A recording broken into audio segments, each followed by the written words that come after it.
Hi, it's Steve. Today we'd like to show you how to change the cutlery basket on your dishwasher. It's a really easy job. Let me show you how we do it. Now to do this repair, we simply need to open the dishwasher up, pull the lower rack out and remove the existing cutlery basket. And they are known to get very brittle with use from hot water, and heating element tends to make the bottom of them very brittle and they can often break. However, it doesn't mean that you need to discard it completely.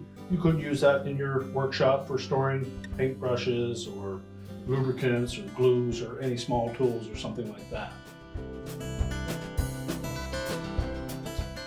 To install a new one, we simply slide it onto the side of the rack, make sure that the hooks on the edge grasp the hot wire on the rack. And to prolong the life of that cutlery basket, make sure that when you load it that you don't drop your cutlery into it. Place it in gently and it will last much longer.